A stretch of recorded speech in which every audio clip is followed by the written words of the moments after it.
staying on the wide receiver position, the next guy on your list, and I don't know if you did this in order or this is just kind of like top 10. But if he's number 2, I personally would put him number 1 on this list, Tristan Keys, just because of the nature of the position and how it's been recruited the last 10, 15 years at Miami and what you could potentially land if you land him. And look, with the you've missed on some important guys here, it looks like the last week or so. And this is a position where you absolutely need a top 5 to 7 receiver in the country in this class for Miami. To me,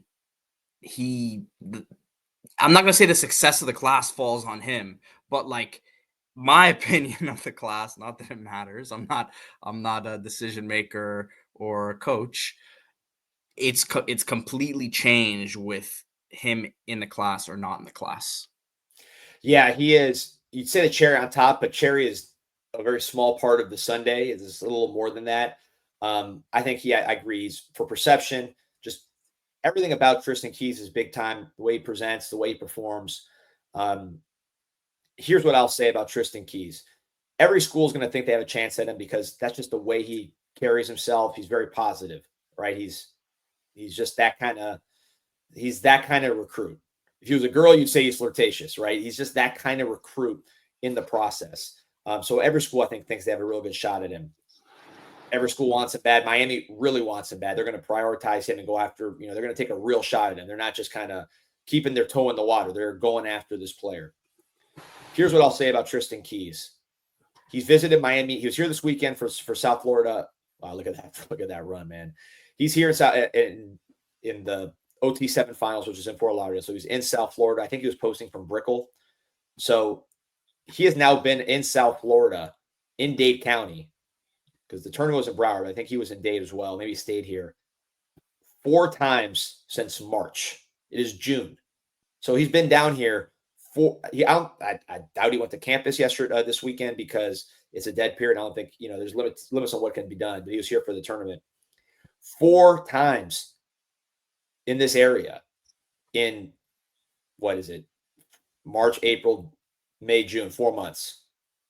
I mean, that is unusual for an out-of-state player from Hattiesburg, Mississippi. And I think you combine that with how much we want this player, and I can tell you from talking to sources, they're making a strong run at him. The fact that I just don't think that LSU commit's solid, and you've heard that from other people as well.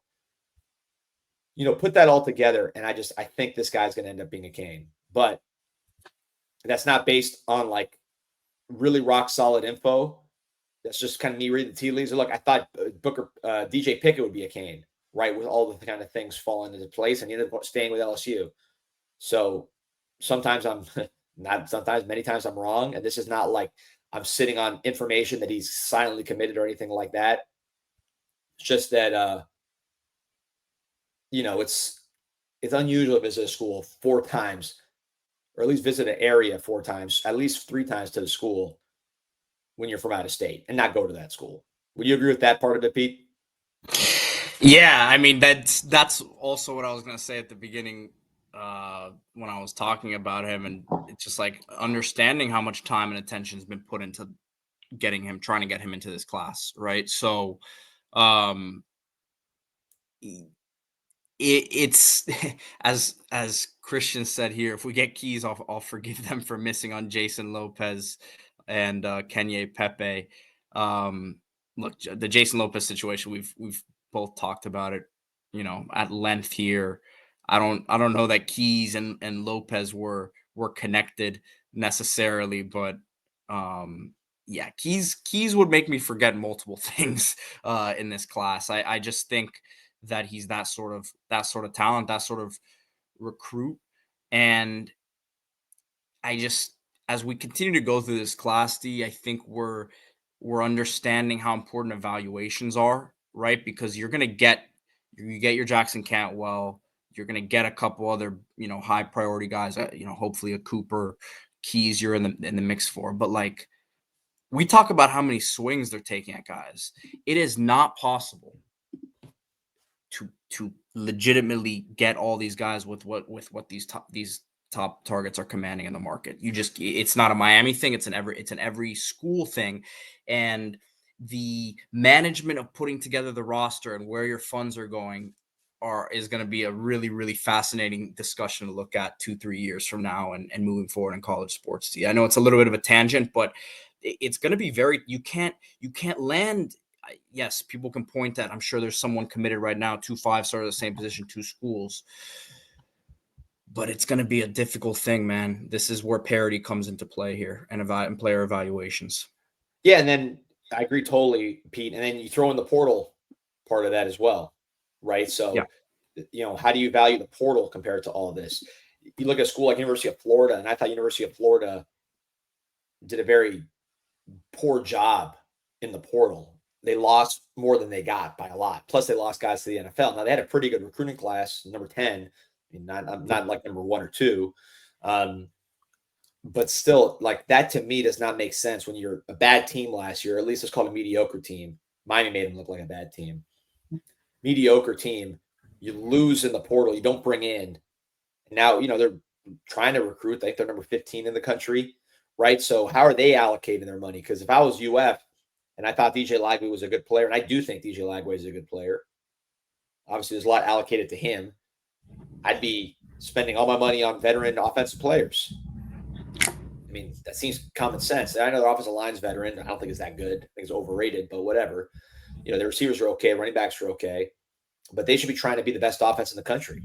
And I strongly doubt they will be. They certainly were far from it last year. So, and they lost guys. More on defense than offense. But why aren't they replacing guys on defense? Is this guy going to win shootouts in the SEC?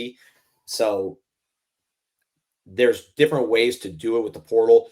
I think one thing with Miami is if you do go and get a Tristan Keys, he gives you something that is very hard to get in the portal. That first round receiver, you can get it in the portal. We've seen guys go in the first round. Matthew Golden, for example, for Texas this last year was a transfer from Houston. Same school where we got Sam Brown. But overall, I think your average elite receiver is going to be like Ricky Pearsall did the same thing, Arizona State to Florida. That's another recent one too. But if you look at LSU and Ohio State, those guys are usually the guys they signed, right? They signed Ibuka. They signed Jeremiah Smith. They signed who were the guys last year? Marvin Harrison, the Garrett Wilsons of the world, Olave. They signed all those guys. Neighbors, Smith and Jigba, yeah, these guys were all signees. So if you want to get those first round receivers back to Miami, I think investing, even though it's going to be a large portion of your cap, and we'll see how that cap and all this stuff works, large portion of that money in the Tristan Keys, I think that could be money well spent if you feel good about the player, which I know I personally and you do, the personality, the size. A guy like Calvin Russell, I think, can be that first round receiver, but you're projecting a little bit of weight gain and position, just experience and just kind of tightening up. Whereas with Keys, I feel very, very comfortable projecting him, assuming health and everything else, to be that NFL impact player.